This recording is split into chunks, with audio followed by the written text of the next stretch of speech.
I am so tired. As in, I have not very much time left before I'm supposed to actually hand in this mentoring report. And I just thought, seeing as the last two sort of reports that I write at the end of the mentoring sessions have been so long and so wordy, I thought I would abide by the sort of rules. I mean, if there's any one piece of advice that I could take away from this entire mentoring module, it'd be the words of Mikhail, which is to take risks, and this is arguably one of the bigger risks I've taken, in that for one of my last mentoring reports, I think it actually benefits me not to necessarily write anything. This sort of ties into what happened in my last mentoring session, which unfortunately couldn't be with Mikhail, but which was fortunately able to be with Claudia. She was able to thankfully step in and continue to give me advice on how to procure my final piece, or produce my final piece. I'm not actually sure that procure is the correct word. I think that I've used it before incorrectly, but anyway. So yeah, I've the limitations on this piece / entry are that I'm giving myself one take. If I mess up, if I fuck up, which I just did, then I'm just gonna have to roll with it, because this is about not learning about, it's not developing a characterization. It's not about like hiding behind a facade of trash or any kind of sort of conceit. This is just, I've been advised to sort of have a look at just me in space and evaluate who I am and what I am, when watched, sort of either on screen or on stage. But we'll get to that in a little bit. So where we left off on the last mentoring session, Mikhail had just invited me to join him for the Whitstable Biennale, which I joined him for, of course. I was put up in an Airbnb. I was staying with some of the chefs and some of the catering sort of culinary artists, and it was, I mean, it set me on the trajectory as to why I'm doing this now. It really placed me in an earnest and real part of the industry, which gave me an insight into what I was missing, where my trash aesthetic had sort of missed the mark, and I feel as if it's matured my process. So essentially, what I would like to do is I'd like to cover what happened at Whitstable, how that has sort of inspired me to then look at my practice, and then go through the references which sort of have inspired this new piece which I've developed and proposed to my peers, in which I am about to write a show proposal for. So do excuse me, by the way, in complete earnesty and honesty, which is something that I'm trying to instill in my work now. I feel that my previous trash aesthetic put up some kind of facade, or it sort of allowed me to hide behind a certain conceit. And I'm trying to bring that wall down. I'm trying to remove that trash. I'm trying to remove all of the excess and stray away from sort of materiality and needing props and costumes and that to hide behind, to be able to actually have a real sort of visceral, I think visceral is the correct word, connection with a human being, with an audience member, and have a real connection and a dialogue. And I mean, it sort of started with seeing Mikhail's piece. It was the one I was most closely affiliated to throughout the Biennale. He produced a audiovisual work. It was a film called Ain't Got No Fear, and it sort of surrounded the narrative sort of unfurled around some young boys from the Isle of Grain, and it was sort of addressing their existential fears and sort of their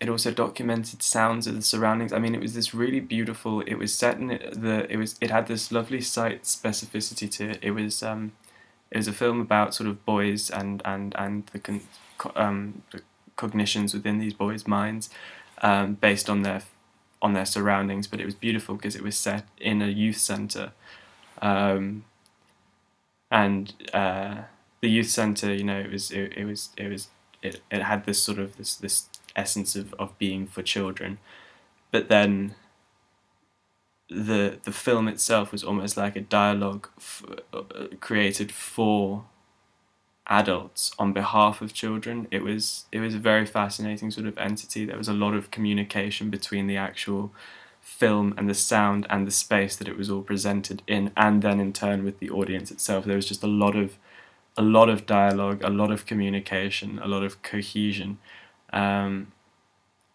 there wasn't a lot of excess, you know. There wasn't. It was the film, it was the site, it was the context within the film, but that was it. It wasn't embellished with, you know, set to make it look anything more than it was. It wasn't, you know, it was stripped back and it was beautiful, and it was a really, really valuable learning experience working next to Mikhail, because the tech team, unfortunately, it was a nightmare. From the amp blowing up to having to find new cables short notice, it was a little bit of a shambles. In fact, Mikhail had to walk out a number of times. I had to go on a scavenger hunt for an AUX output jack thing, and it was all a nightmare, and formats between Macs and Windows were just an absolute disaster. As in, Mikhail was working on a MacBook, and then the amp and all the rest of the equipment were Windows, and formats between them weren't reading each other. So I mean, we had to manually reboot it was a nightmare. It was an absolute nightmare. So sort of note to self was just know the tech requirements before you turn up for a project. You know, it's not actually good enough these days anymore to just turn up with it on a USB and hope that it's going to play. You've got to either know what's being teched on the day, have an exact idea of tech specifications, and know what they have. I mean, I know this through putting on productions and that, but I'd never realised that even at this level of professional standard, things can always go wrong. But other than that, I was so impressed with the piece, the sound quality and the I mean, just everything about it, the video quality, the bringing together of the children, you know, and the message, the way that it was actually able to capture this sort of this existential contemplation. It was through sort of documenting the ecology. It was fascinating. It really was fascinating. It was really beneficial to my work and really wholesome. I was also really interested in this sort of idea of the incomplete almost artwork. There was a piece that I saw by Trisha Scott where it was essentially 4 speaker monitors in a completely blacked out cabin that you just sit and you listen to the 4 voices conversing with each other about what one could do to produce an art piece. Not actually giving specific form to it, but sort of musing over ideas of how it could be or what you ought to do when you're contemplating making an art piece and all that sort of thing. And it was really fascinating that the internal imagery, the dialogue going on in my mind was creating these beautiful pieces which would physically never come into full realization, because it's almost like a collaboration between the audience and Trish, this thing that you end up making in your mind.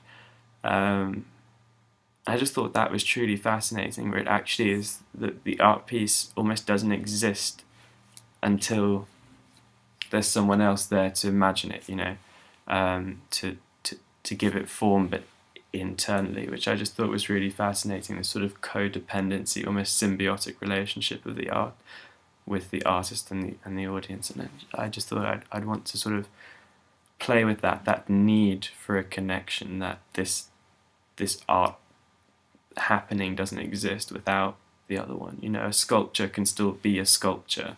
You know, it can sit in the Louvre unseen by anyone and it's still there, but if there was no one there to hear Trisha's piece and no one there to think about the images in their head, would it still exist?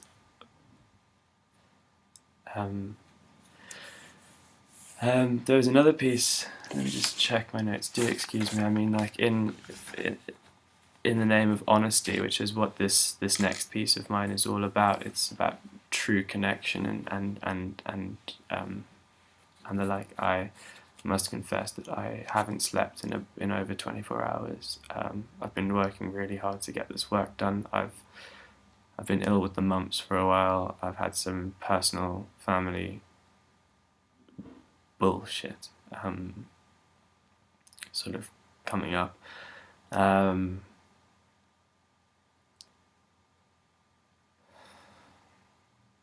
Sorry, let me get back to this. So, I mentioned Mikhail's piece.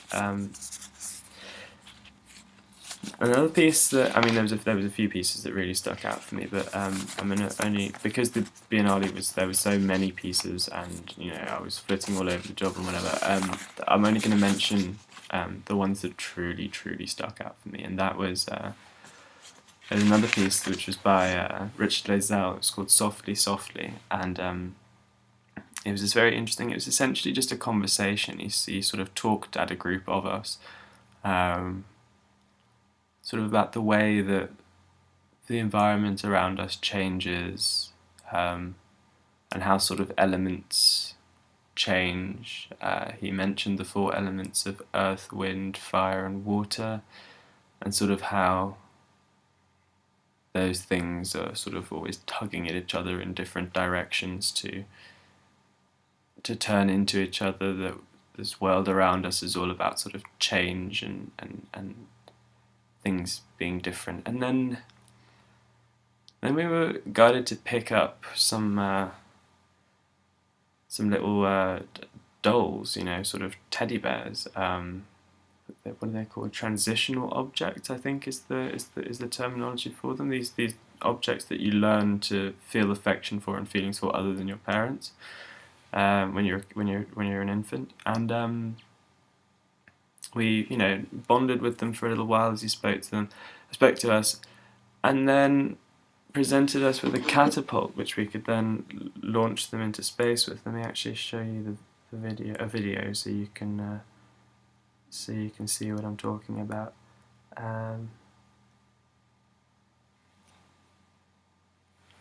Something like this.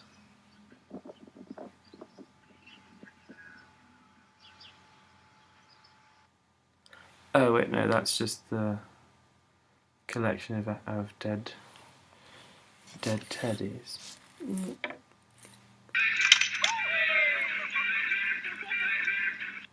So yeah, I like that, and it was really interesting. This sort of like, you get this bonding and you feel in the you know, the artistic experience, and you're doing that fine art thing where you're analysing everything, and then all of a sudden you're asked to just let go. And that was really beautiful, this sort of dependency on us being there. He also presented us with these little seed balls, which was a clay ball which was full of seeds, which would, once you attach them to the teddy, and then it sort of flung off into space. But I quite liked that it was this idea of change even after we've left. I mean, like, arguably the seeds would probably grow. They were sort of in fertile clay with plant food and everything, and yeah, I really liked that image of something existing beyond the art piece. You know, it wasn't just this visceral, what's it called? No, not visceral, not vapid. What's the word? This sort of temporary, impermanent moment. You know, which is all of a sudden then extended, because even though we're not there, the interaction of me choosing the teddy, him giving me the seed ball, it going on my teddy, and it being flung out into space, that specific one wouldn't have happened if he and I weren't interacting together, and it's this beautiful connection that's sort of not necessarily immortalized, but definitely captured in that thing existing, which I thought was really a beautiful image. There was another piece which it broke me. I ended up coming out of the installation bawling my eyes out, but not in a sad way. It was in a way as if I'd been healed, as if someone had touched my soul or something, or as if I'd seen God. I don't know. I know I'm sounding a bit over the top about it, but it was honestly like, when your skin crawls and it feels like, your entire body is just a layer of silk, and you just feel like it's cleansed. I don't know how else to put it, but that was the piece presented by Webb Ellis, and it was quite surreal. And when you sort of put it into words, it sort of doesn't quite do the same, but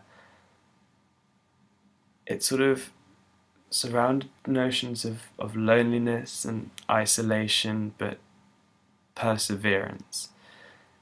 And it used the allegories of slightly awkward looking people in silver sort of robes, doing these sort of tribalistic movements, sort of organic movement, feeling as if they were almost feeling and reaching for the sounds around them, sort of weird little twitches as if they were coming to terms with the environment around them, or at last coming to understand the environment around them. And throughout there was this allegory, a story initially told by a man who was alone on the beach with a metal finder, with a is that what they're called? Metal detector, and he. Sorry, I've just realised it's almost 20 minutes, so I lost my train of thought slightly, and I'm nervous, but I presume that this is part of it, so whatever, I'm just going to keep going. The Webb Ellis piece, it talked about eels. It talked about these eels that change shape and change form and undergo this incredibly daunting and incredibly dangerous migration every single year just to breed, and they get bombarded from all sides, but yet they still carry on. They still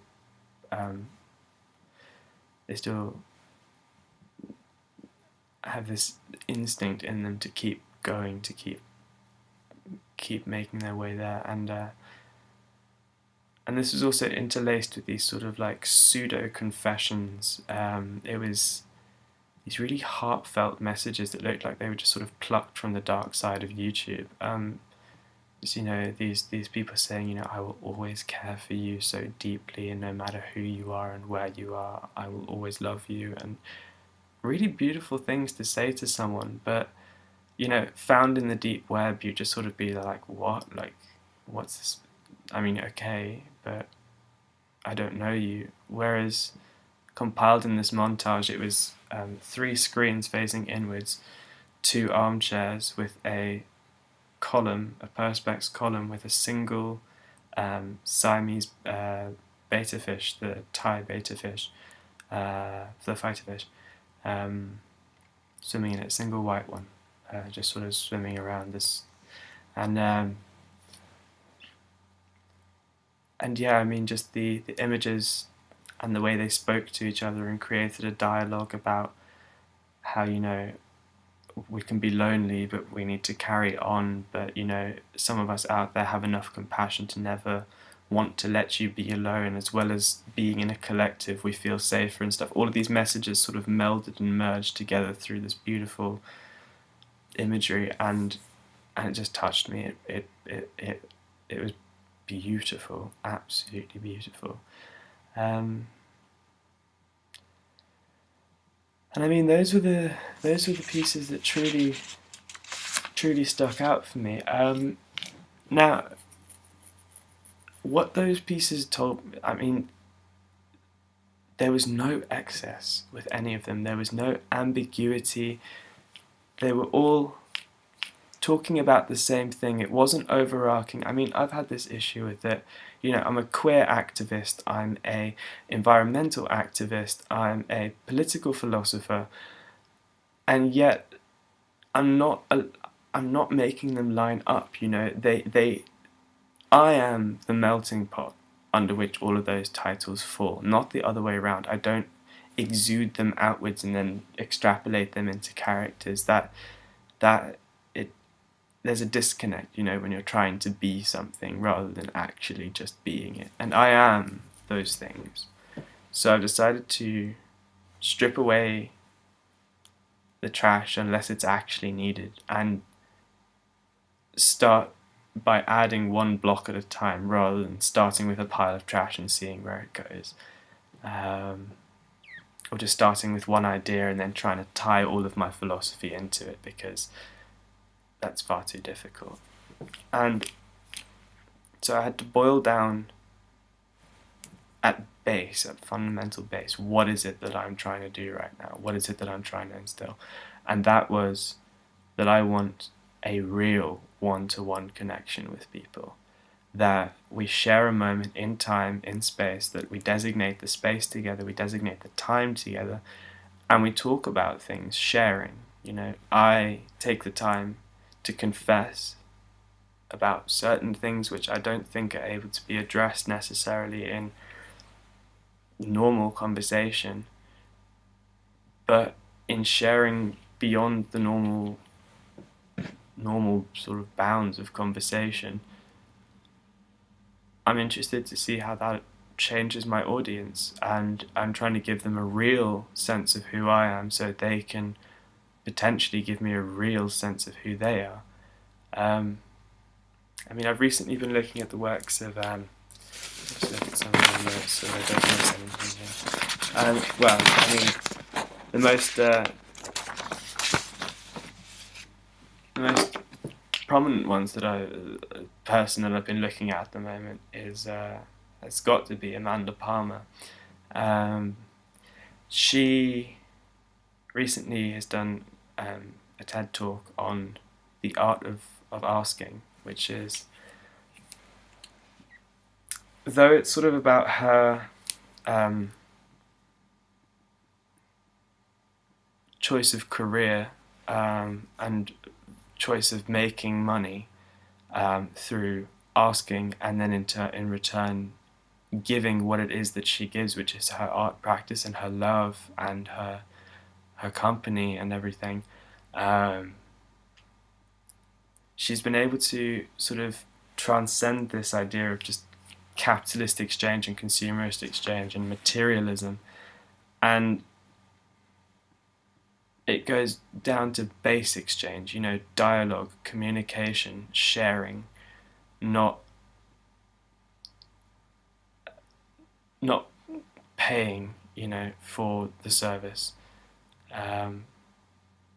through labor, but through acts of life and love, and by being able to ask the right questions and ask the right things to each other, we actually share a deeper connection with each other.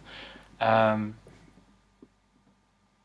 was also, I mean, I'd always strayed from what has become sort of mainstream artists, but more and more so recently, the words of Marina Abramovich, especially around her work and The Artist is Present,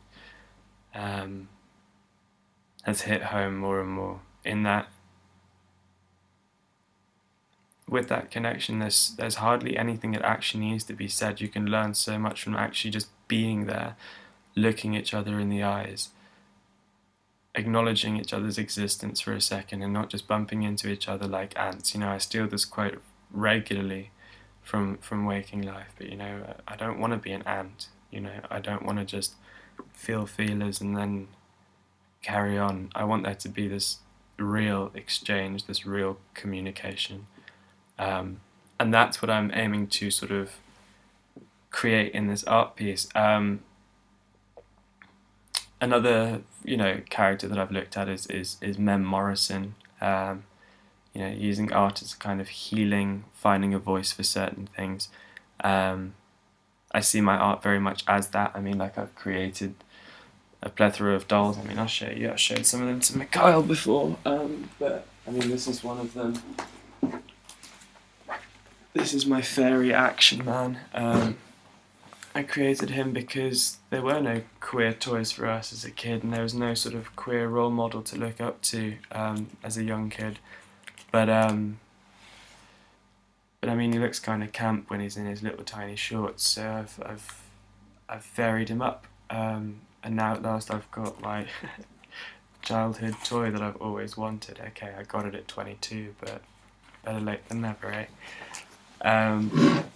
So yeah, I mean, I use my art to sort of as a catharsis, as a sort of healing process. But I think it can be mutually healing. This is the key. It needs to be mutual. It should be an exchange. It should be a sharing. It shouldn't be, me just feeling good about it, which is what I'm now working on.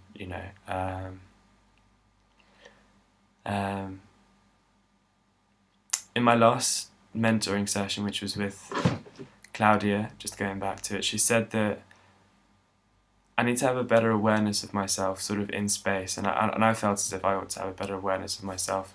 So I have been told to film myself for different lengths of time, and add them to my research and experimentation, because I don't really do this. I've in fact never done this per se. And it is quite uncomfortable, seeing, like, when you're not trying to do anything. I mean, listening back to my own voice is also going to sound weird. I move my face a lot more than I ever thought I did. I've never actually realised how big my lips are. I mean, just little things like that, which, it's interesting. It is definitely very, very interesting, and I'm coming to understand how I exist in space a bit better, and watching this back a number of times, I'm sure that I'll sort of understand. I mean, things like that little basic mannerism, I don't know when and why and how that happens, and if that happens in an art piece, does it have any relevance? I mean, it's all these things that I'm now able to consider, given that I'm able to do this. And Claudia said I should do short segments, long segments. This one is one of my longer segments. I aim to still do a 3-hour filming where I do absolutely nothing. I don't even talk. I did film myself the other day, where I was just going to sit and read a journal and listen to music, just sort of the kind of read and write in a journal, and just do the kinds of things that I do anyway. But on came my sort of like the song that I said goodbye to Cyprus to, and I stumbled upon this journal entry from my best friend from back home in Cyprus. And it was sort of our song as well, and it was just this weird sort of universe connecting to make me feel sort of all depressed and weird and sort of nostalgic and stuff, so I just burst out into tears. So, I mean, I think that footage is quite rich, in its own weird ways. Oh yeah, because then I ended up, like, I was just feeling so miserable, and then I had class in like 10 minutes, so I was just like, fuck it, I need to dance, like, just to feel better about it. I mean, I do that, like, if I'm feeling just absolutely pants, I just put some music on and have a jive. And yeah, it was like, that was me just sort of doing me, but then actually now having it in sort of documentational form is really, really interesting and really strange and really, I don't know, it's like my privacy has been breached, and the vulnerability is there, and vulnerability is something that I'm looking to embrace. Amanda Palmer has really told me that this vulnerability and this sort of awareness of self and awareness of what it is that you can give and do give is integral to surviving as the artist, the contemporary artist today. I've also been looking at the work of Adrian Howells, whose sort of his one-to-one interactions and happenings have been so beautiful, to consider, for their sort of like the reality, the dialogue that they create immediately between two people. It's really, yeah, it really is quite beautiful. I need to look at a few more of his pieces. I've only seen the one of him washing feet, and then there was a piece where he lights candles. And I've seen the one where he also swaddles and holds people, and heard that he was planning to bath people, or has bathed people and sort of toweled them down and stuff, and all of these beautiful maternal images and things I wish to also sort of look to create. It was sort of the character that I was trying to personify through Mama Hamsterfart, for example. Able to live this queer fantasy and be the mother I always wanted to be. Um, but without any of the additional baggage. Because it was all just out of trash. It was all, and he even stripped it back a further layer, and said, no, there's no need for characterization and putting on a character. It's just being yourself. He even has this character, Adriana or Adrienne, where he dresses in quasi-drag, and he doesn't actually change that much. His voice becomes a little bit more feminine, his hand mannerisms become slightly more exaggerated. But as for the rest, it's still him. It's a persona, not a character. It's still a character trait of his. And that's something I need to hone in on, I reckon. I think that's... I've always sort of seen those other characters as sort of just extensions of myself, but they've got all of these extra pretenses and conceits which they can exist and abide to, whereas my experience, I want it to be real with people. I want to actually connect with them. I don't want there to be any ambiguity and for anyone to miss the message, as they did potentially with the trash aesthetic of the last piece. So, last but not least, I think I should at least tell you what the piece is.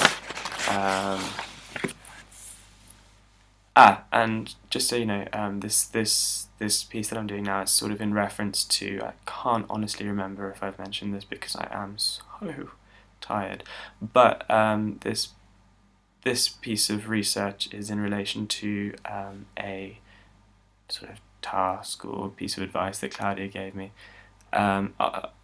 She told me that I should watch the movie 127 Hours, which is quite a grueling film, actually. But yeah, all it is this man and his camera, and things get very real and very personal and incredibly deep, and it is the most raw confessional I've ever seen. So this is kind of my far tamer version of it, in that I actually get to keep both limbs by the end of it as well. But yeah, so essentially I have a space, this is my piece by the way, I have a space out in the garden, the courtyard at campus, and there's a sort of a nut tree with these large leaves, and it's this beautiful tree which makes it sort of dim, and it's on soil, and I create a space by outlining it with candles, by creating a little sort of triangle circle shape with candles, and there's a screen which sort of semi-blocks off the area that it's sort of a private-ish space. It's still open, but it's enclosed as well. Open yet enclosed. It's got foliage on the one side and a sort of wall on the other, and then two gaps either side, so it's half enclosed space. Which people join me in one by one. They've been handed a scavenger hunt, sort of like Fluxus style happenings card, which gives them instructions to obtain objects such as a pair of fairy wings, a flower or a plant object which reminds you of yourself. You know, various subjective little, subjectively interpretable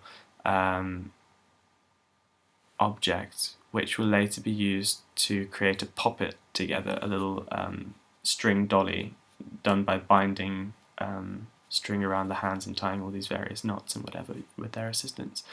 And we embellish and make this dolly together whilst discussing, or rather confessing, issues and worries and concerns, and inviting them to give their opinions and help me overcome my issues, as I also inquire if they have anything they may want to share, you know, inviting them into, you know. And I've been looking at The Daily Show, specifically Trevor Noah, for his ability to, you know, uphold a sort of political agenda without shoving it down anyone's throat specifically, but also to facilitate communication in that talk show host way, which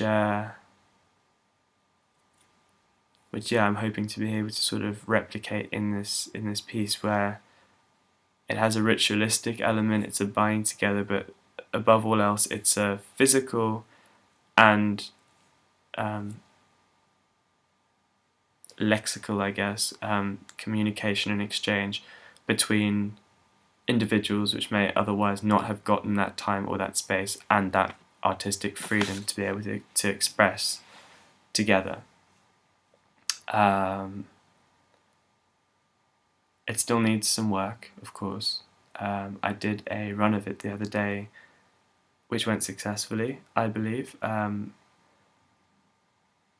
There's a reason I'm doing this. I needed to, you know, understand how it is that I come across to someone else. So I will have to watch this back a number of times to understand that. But yeah, that's the trajectory I am on.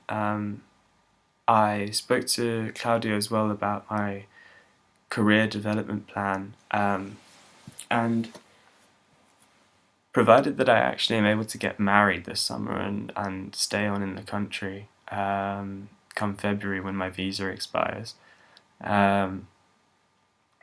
it seems pretty intuitive that, well, pretty obvious to me that I'm not entirely ready to immerse myself in the art market just yet, in that my art is functional, and I feel that, you know, it can be used to empower people, it can be used to give a voice to certain people.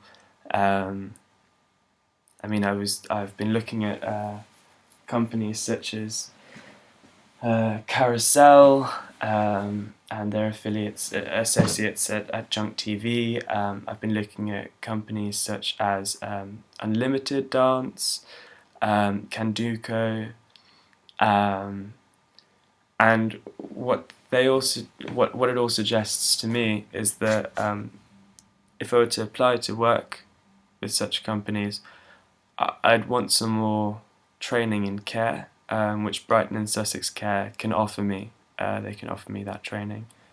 I'll also, of course, be pursuing all of my freelance work continuously. I'd be keeping up my online blog, and I'd be keeping up my online videos, you know, my YouTube videos. I quite like the trash TV aesthetic.